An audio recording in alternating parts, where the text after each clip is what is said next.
장성택이 중국을 방문한 그 화면이 나왔잖아요. 그때 중국에서 장성택에게 파격적인 의절을 한 게 중국은 국가 원수급이 오면은 조어대라는 데서 이렇게 묻게 해요. 그런데 조어대도 수준이 있어요. 5호루, 11호루, 18호루. 근데 위로 갈수록 좋은 것 같아요. 근데 18호루에서 묻게 해줘요.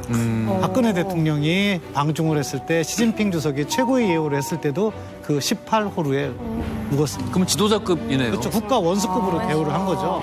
그만큼 중국이 장성택에 잘했고 그런데 김정은의 입장에서는 어땠겠어요? 중국이 나를 인정 안 하는데 장성택을 국가 원수급으로 인정해? 외교까지. 마음에 안 드는 거죠. 지금 뭐 의전 얘기를 말씀하셨는데 이제 후진타오 주석이랑 이제 원자바오 총리랑 이제 1대1 회담을 했지 않습니까? 특히 이제 원자바오 총리와 이제 회담 같은 경우는 비밀 회동이었어요. 이제 외부에 밝혀지면 안 되는 어떤 얘기들이 오갔냐면은 일단은 장성택이 이런 말을 했다고 해요. 예전에 이제 우리 북한이 아니다. 뭐 식량 원조 따위를 뭐 그냥 구걸하러 온 것이 아니라 솔직하게 이제 10억 달러 차관을 달라.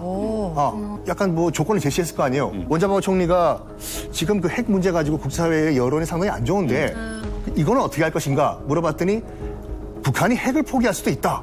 라고 얘기를 한 거예요. 원자바오 총리한테. 근데 이거는 뭐 김정은과 무슨 교감이 있었던 것이 아니라 장성택 스스로 얘기를 한 건데 그거를 이제 듣고 김정은이 저거는 선을 넘은 거다.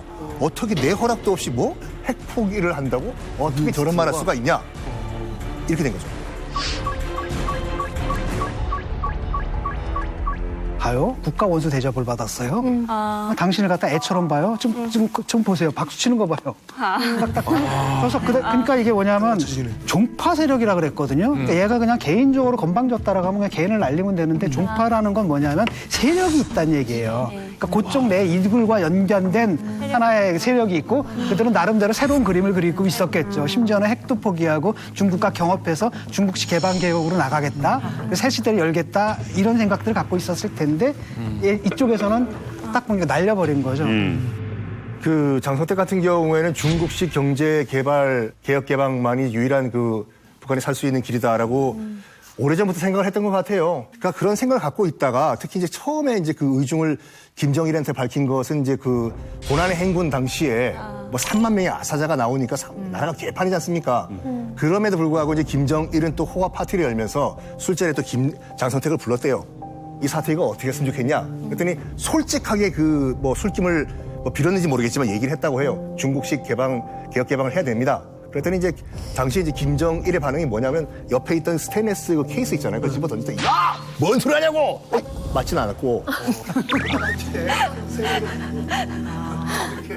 세월이 흐른 후에 아까 말씀드린 같이 이제 2002년도에 다시 한번 부른 거죠. 이제 김정일이 장성택을. 지금 나라 경제를 살리기 위해서 뭐 어떤 것이 좋은 해결책인가 솔직하게 얘기해보라고 또 술 한잔 먹으면서 전례가 있잖아요. 솔직하게 얘기했는데 뭐가 날라오는 게. 그래가지고 그냥 원론적인 얘기를 했대요. 뭐 장군님 원하시는 대로 하라고. 그랬더니 술 한잔 먹고 이제 김정일이 솔직히 얘기하라고. 네 속마음 다 이제 알겠는데 솔직하게 얘기하라고. 그랬더니 술 기운에 이제 그 장성택이 아예 안 날아왔어 이번에는요. 중국식 개혁 개방 정책을 이제 홍콩에 있는 선전식으로 개혁 개방 정책을 해야 된다. 했더니 김정일이 너 그런 생각 가지고 있으면서 진작 얘기를 안 했는데 옛날에 얘기했는데.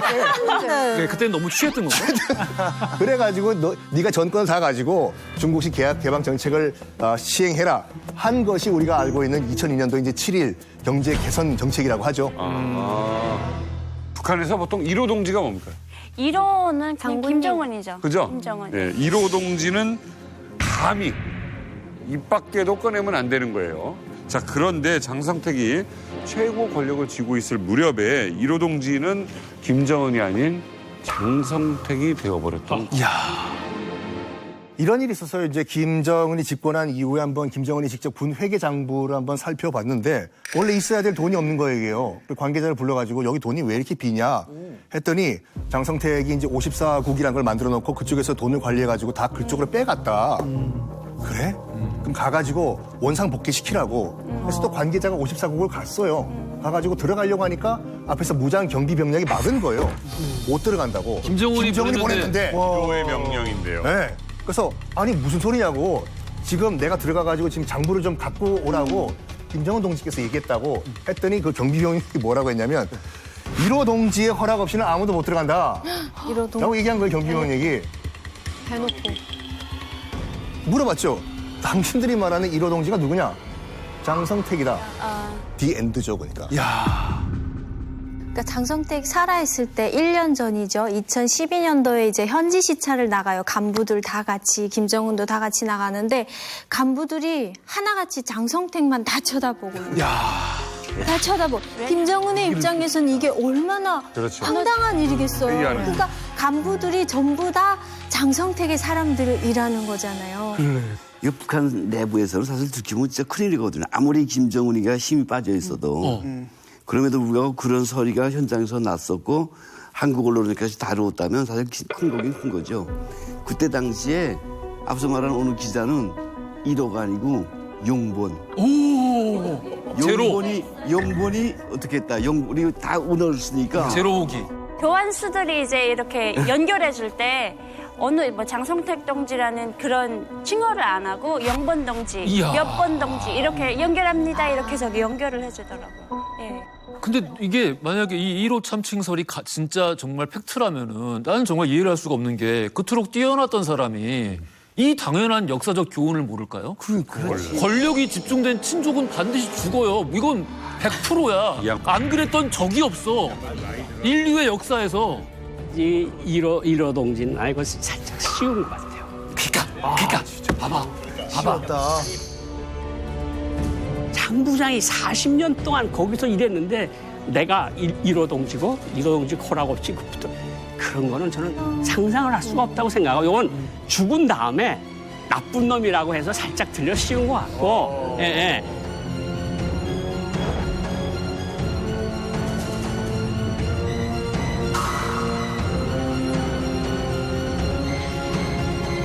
실제로 어느 행사장에 가서 이제 맞습니다. 우리 장 부장 동지 만수무강을 위하여 그랬다 장 부장이 그 자리에서 술다 깨고 나와버렸다는 거예요. 그거는 그 사람이 다치지 말아야 할 터부라는 걸 알아요. 손을 놓으면 네, 근데 확실한 거는 장 부장 동지 허락 없이는 못 들어갑니다. 거기에 1호 동지라고 한 거는 그거 살짝 뒤집어 씌운 느낌이 있어요. 김정은에 대한 충성이 변함이 없었던 장성택이 1호 참칭 썰을 받게 될 정도의 이런 오해가 생기려면은 그러니까 이건 결국 이건 반드시 죽어야 되는 사람입니다. 그렇지. 이미 이 사람 무조건 죽어야 되는 거예요. 무조건 죽어야 돼. 장성택의 행보를 보면 철저하게 뭐 1인자가 되겠다고 한 행보는 아니었어요. 다만 저는 그 판결문을 볼 때 아, 장성택 죄가 없구나 하는 생각이 들었어요. 왜냐하면은요, 판결문은요, 어떻게 보면은 단순해요. 살인죄, 사형. 큰 죄가 있으면 그거 하나면 돼요. 그런데 이런저런 제목을 다 갖다 붙인다는 건 뭐예요? 하나 뭐 특별한 게 없을 수도 있다는 나는 정말 장성택을 죽이고 싶다. 그런 점을 볼 때 이렇게 해서 중요한 거예요. 정확한 정치적 야심과 음모가이며 동상이몽 양봉우미하다가 건성건성 박수를 치면서 오만불순하게 행동하여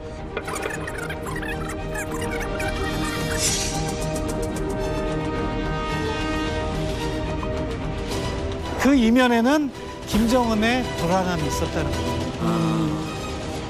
저는 지금까지 여기 계신 선생님들의 얘기를 쭉 다 들어봤을 때 결국은 김경희가 죽일 수도 있겠다. 야, 요 시선. 요 시선. 왜냐면 여자는 한을 한번 품으면 5월, 6월에도 저리가 낀다고 했어요. 발 앞에다 걸려가지고 막 이런 막 아니 근데 내가 이거 너무 웃고 넘기기에는 약간 애매한 건 그러니까 김경희는 미리 인지했는가에 대한 문제가 있기 때문에. 그러니까요 이게. 김경희 비서가 예. 마지막까지도 혁명화를 보내리라고 굳게 믿었다. 죽이지 않고. 조카가 설마. 죽일 줄은 안 죽일 거다. 라는 이야기들이 한 대여섯 명한테서 중복돼서 확인이 되고 있거든요. 그러니까 이제까지 그렇게 했고 아버지도 그렇게 했고 오빠도 그렇게 했는데 조카가 그렇지. 설마 김경희 비서도 마지막까지는 그래도 너가 잘못을 많이 했으니 너 까부는 거 내가 안다 여자 좋아하고 그러니까 너 혼나긴 해라. 그런데 너가 죽을 놈이냐 그렇게. 죽일 줄은 몰랐지. 네, 그거는 아니에요. 죽을 놈이죠. 충격 받았겠다. 만약에 장성택이 살아 있었다면 북한은 어떻게 변화했을까? 살아 있었어도 사실 김정은의 정책을 바꿀 수 있었는지는 의문이 돼요. 의문이다. 다만 장성택이 계속해서 주도권을 가지고 북한을 장성택이 구상한 대로 이끌고 갔다면은 우리 고영한 박사님께서 말씀하신 것처럼 북한을 개혁개방으로 이끌었을 것이다. 앞서 언급된 그 나종일 전 국정원 차장님, 네. 그분도 장성택의 길이라는 책을 쓰시면서 마지막에 그 이야기를 하더라고요. 장성택의 길이 있었으면 남북관계도 훨씬 좋아졌을 것이다.